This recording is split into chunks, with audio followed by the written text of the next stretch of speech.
Halo guys, apakah di antara kalian ada yang masih pakai HP Redmi Note 4 di tahun 2025? Oke, di video kali ini saya akan nyobain HP jadul lagi dari Xiaomi, yaitu Redmi Note 4 guys, dengan kodenya Mido, karena ini yang versi Snapdragon ya.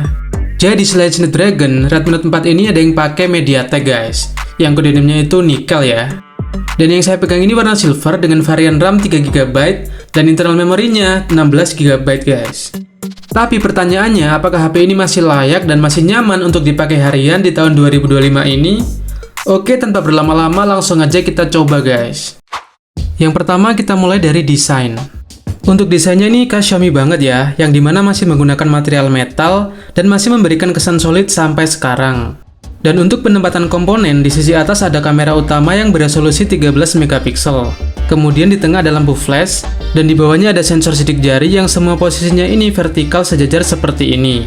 Dan ini juga masih normal semua guys. Kemudian di sisi kiri bodinya, desainnya juga masih polos ya. Cuma ada slot kartu SIM sekaligus micro SD yang masih menggunakan model hybrid. Jadi harus gantian pakai dual SIM atau memory card. Kalau di sisi kanan juga masih ada kontrol fisik yaitu tombol volume dan tombol power. Untuk tombol volume ini masih solid saat ditekan, tapi untuk tombol powernya udah agak keras guys. Lanjut di sisi atas, di sini masih ada beberapa fitur konektivitas penting seperti port jack audio 3,5 mm, mikrofon sekunder, dan sensor inframerah. Jadi masih lumayan lengkap lah untuk dipakai sekarang. Lalu di sisi bawah, di sini ada port micro USB yang terletak di tengah. Jadi Redmi Note 4 ini masih belum menggunakan USB Type-C ya. Kemudian juga ada dua lubang di sisi kiri dan kanan port USB. Walaupun terlihat seperti dual speaker, tapi ini hanya satu sisi yang berfungsi sebagai speaker utama. Lubang yang satu lagi adalah mikrofon utama guys, yaitu yang sebelah kiri. Secara keseluruhan, tampilannya ini masih terlihat simetris dan minimalis, tapi masih menunjukkan kesan elegan dan kokoh berkat penggunaan material metal dan penempatan komponen yang rapi dan terpusat di bagian atas. Kita lanjut ke bagian layar. Redmi Note 4 ini memiliki ukuran layar 5,5 inci dengan rasio aspek 16:9 dan udah beresolusi Full HD Plus ya. Walaupun masih menggunakan tipe panel IPS LCD, tapi gambar yang dihasilkan masih tajam dan sudut pandangnya juga luas berkat kerapatan pikselnya yang udah 400 ppi. Dan rata-rata HP zaman sekarang juga masih memiliki kerapatan piksel yang sama. Selain itu, desain kacanya juga menggunakan 2.5D curved glass, jadi kacanya sedikit melengkung ya di bagian tepinya. Ini juga memberikan kesan yang premium dan lebih halus. Untuk penggunaan harian multimedia seperti nonton video ataupun membaca teks, ini masih termasuk tajam dan detail, jadi masih nyaman ya buat dipakai sekarang. Dan multitasknya ini juga udah bisa sampai 10 sentuhan. Tapi unit yang saya pakai ini udah ada minusnya ya, yaitu di bagian tengah ini ada yang nggak bisa disentuh, walaupun cuma sedikit sih. Jadi kalau kalian beli HP bekas, pastikan cek touchscreen-nya menggunakan aplikasi Touchscreen Test ini, karena bisa mengecek lebih menyeluruh guys. Untuk sektor audionya juga nggak terlalu spesial ya.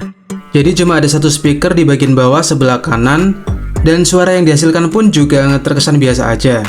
Apalagi beda device, beda kondisi ya. Dan unit yang saya pakai ini kalau volumenya dimentokin ke atas, itu udah pecah banget suaranya.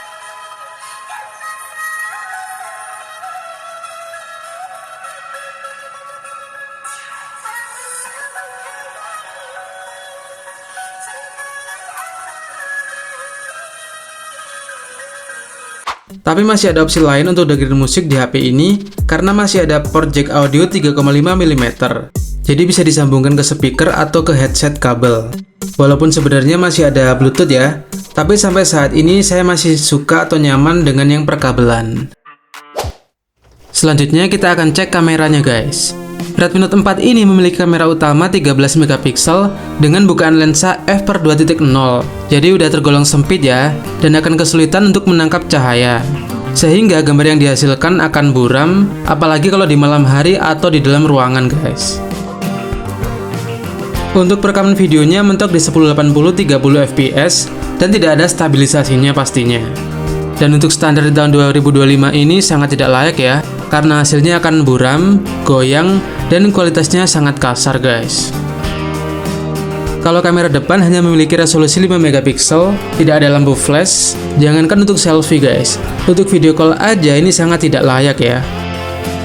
Jadi singkatnya, kamera Redmi Note 4 ini adalah salah satu kelemahan jika dipakai di tahun 2025 ini guys. Selanjutnya kita akan coba performanya guys. Jadi buat yang belum tahu ya, Redmi Note 4 ini memiliki dua varian prosesor, yaitu MediaTek Helio X20 dan Snapdragon 625. Tapi untuk yang saya pakai ini adalah yang varian Snapdragon dengan RAM 3GB dan penyimpanan internal 16GB yang masih menggunakan eMMC 5.1. Dengan spesifikasi tersebut, untuk penggunaan standar harian seperti membuka WhatsApp, Gmail, atau browsing, ini masih bisa. Tapi akan terasa lambat ya, dengan jeda atau lag yang sering. Apalagi untuk multitasking, hampir tidak mungkin dilakukan tanpa refresh ulang guys. Dan kalau untuk sosial media seperti Instagram dan TikTok, pastinya sudah sangat berat ya.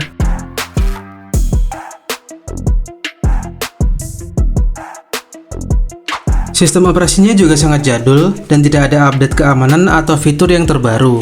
Sekarang ada di Android 7 atau Nougat dan mentok di MIUI 11 guys. Itu membuat aplikasi YouTube tidak bisa diinstal atau diupdate ya. Jadi kalau mau nonton YouTube harus lewat internet atau Chrome.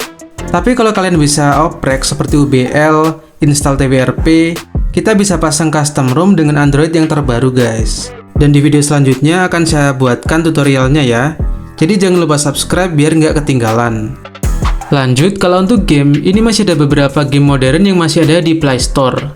Tapi tidak bisa di-download ya, karena keterbatasan memori. Jadi kalau kita mau mainkan, terpaksa harus hapus aplikasi lain dulu, baru kita bisa download gamenya guys. Ini saya mau coba yang game ML. Oke, downloadnya udah selesai dan langsung aja kita buka guys. Saat buka pertama kali ini walaupun agak lama tapi tetap lancar ya. Gak ada nge-lag yang berarti ataupun macet guys. Dan settingannya ini dapat yang paling rendah atau rata kiri ya guys. Jadi nggak usah berharap lebih, bisa dimainkan aja itu udah beruntung banget. Oke, gameplaynya juga bisa jalan, jaringannya lancar, grafiknya juga aman. Masih playable lah intinya. Masih bisa dinikmati dan bisa ngisi waktu luang. Tapi nggak bisa yang kompetitif banget ya, mengingat spek dan kondisi HP ini yang apa adanya guys. Kalau untuk baterainya, Redmi Note 4 ini udah dibekali dengan kapasitas yang lumayan besar ya, yaitu 4000 mAh. Pada tahun itu, ini udah sangat besar sekali ya guys, karena yang lain itu masih 2000 sampai 3000 mAh saja. Tapi kalau di tahun 2025 ini, pastinya udah mengalami penurunan kapasitas, dan kesehatan baterainya bisa berkurang. Karena saat saya pakai itu bisa ngecas 2-3 kali sehari guys. Apalagi ini masih pakai port tipe micro USB ya, yang rentan rusak dan memakan waktu lama untuk mengisi daya atau tidak fast charging. Dan mengisi daya dari 0 sampai penuh bisa memakan waktu sampai 3 jam lebih guys. Tapi kalau untuk fitur dan konektivitas ini masih ada yang berguna di zaman sekarang ya. Seperti pemindai sidik jari atau fingerprint, accelerometer, gyroscope, kompas, proximity sensor, dan infrared blaster. Jadi secara performa, keamanan OS-nya, dan kamera, HP ini udah tidak layak ya untuk dipakai harian di tahun ini. Karena sudah sangat nge-lag, loading lama, dan tidak kompatibel dengan beberapa aplikasi. Tapi kalau untuk chat WA atau Facebook Lite, ataupun dokumentasi ringan, HP ini masih bisa lah dipakai sehari-hari guys. Tapi harus ganti baterai juga ya, biar lebih awet. Jadi apakah kalian ada yang masih pakai Redmi Note 4 di tahun ini? Tulis pengalaman kalian di komentar ya. Jangan lupa like dan subscribe kalau suka dengan gadget klasik seperti ini. Terima kasih.